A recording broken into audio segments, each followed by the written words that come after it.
but they were born into this situation. It's a very tragic situation and sad. But Israel, back to my premise, my start of war is hell, it's an us or them moment. In us or them moments in war, your first consideration can't necessarily be, are innocent people going to be killed in our attack? It's self-preservation. It's self-preservation. Now that goes against our heart. That goes against Western values. We don't like carpet bombing. We want to kill the enemy. You see what I'm saying? And so, but if you didn't have carpet bombing in World War II, we never would have won it, even though a lot of innocent people died as a result of that. So I'm not saying that's basically what Israel's doing now. They're basically carpet bombing because they want to completely and totally eradicate Hamas of being a threat to their citizens anymore. But what's going to happen, and it's already happening now, the world at large is about to condemn Israel. All right? They're about to condemn Israel for the very thing I just said, because they're raining down bombs on civilians that live inside Gaza, and they have nowhere to go. They have nowhere to go. I think yesterday they have no water. They have no electricity. Israel has shut those off. And I don't know why this happened, but evidently the only exit out at the time yesterday for refugees from Gaza into Egypt, not that Egypt wants the refugees, they bombed that road, the Israelis did. I don't know if that was a mistake or if that was intentional. I don't know. So Israel, even President Biden, the U.S. is the strongest ally of Israel. And even politicians and Biden, they're going to be nitpicking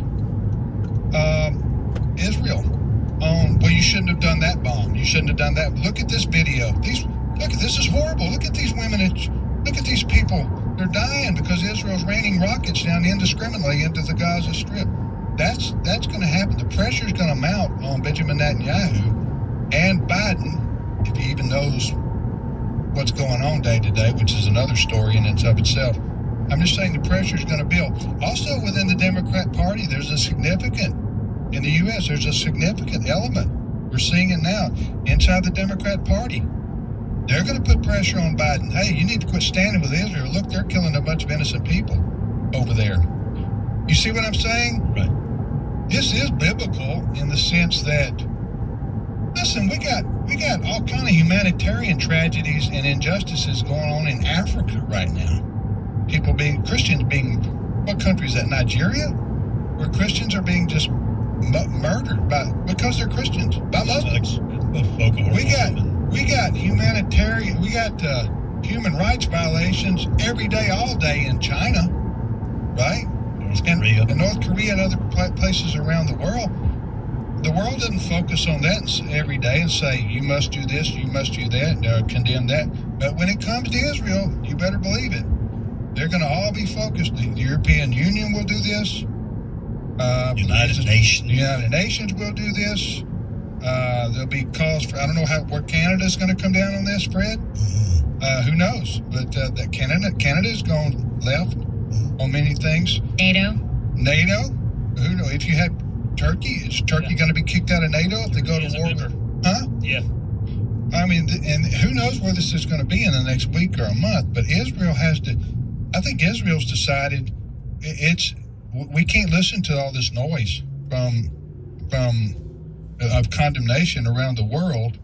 We got to do what we got to do to protect our country, or we're not going to exist anymore. Right. So that's a long-winded way to explain what's about to happen, but the pressure being brought to bear on Benjamin Netanyahu, and they got their own half the country of Israel up to this point hadn't wanted Netanyahu to be the prime minister. They got their own issues internally that have been very divisive. Right. They're like us. They got Democrats and Republicans warring at each other all the time over there. So it's a crisis moment with a capital C. And then we don't know who's controlling the U.S. military. If Biden has dementia, as it looks like I don't know if he has a medical diagnosis of that? I doubt he does, because that would call for somebody to be removed, right? I mean, you'd be undeniable. Probably doesn't want to take a test like that, but he's not cognizant of what's going on. Half the time he can barely read. Yesterday he had a press conference about this. He wouldn't take any questions. Can you imagine a U.S. president, any time in history where we've had a media and you have an international crisis like this involving our top ally in the Middle East, and the guy just shuffles away after making comments, not even fielding any questions? And the media just allows it. Yeah, that's the thing. Well, what you all don't understand, let me just explain, that ice cream's not going to eat itself. All right? So he's got to go and get that task done. Because that's clearly in Article 2 of the U.S. Constitution, that it's a prime obligation of the U.S. president. You didn't get right, Chris. Oh, that's fine.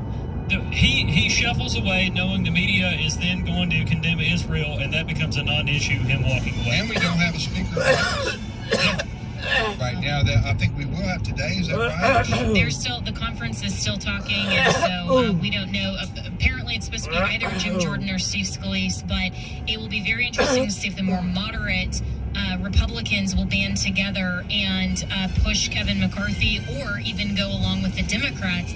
We could end up with Hakeem Jeffries. So, I mean, anything is possible. That'd be bizarre. That would be terrible. That would be the end of Matt Gaetz, I think, in terms of the Republican conference. But we're gonna follow that pretty closely. Yeah. All right. So, in all this, folks, you need to pray.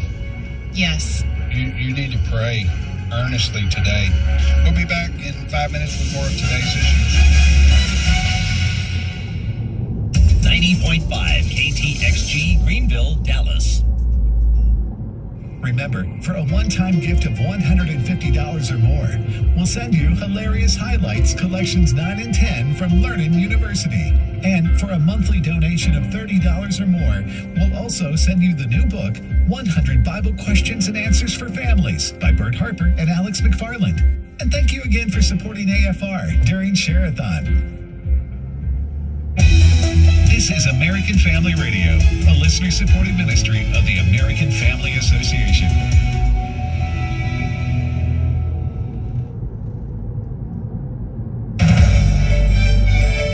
American Family News, I'm Steve King. The co-founder of Hamas has reportedly been killed. Trey Yates at the Israel-Gaza border. We're getting some reports from inside Gaza, according to Palestinian media, that Abdel Fattah Dukhan, the co-founder of Hamas, was killed in an Israeli airstrike. Again, this is attributable to Palestinian media inside Gaza. This is not something they would normally report if they were unsure of. This is not a current active leader in the organization, but he is one of the founding members, a chartering member of Hamas. Lieutenant Colonel Peter Lerner is a spokesman for the Israeli Defense Force. He's not giving any details, but says boots could be on the ground soon to root out and kill all these terrorists.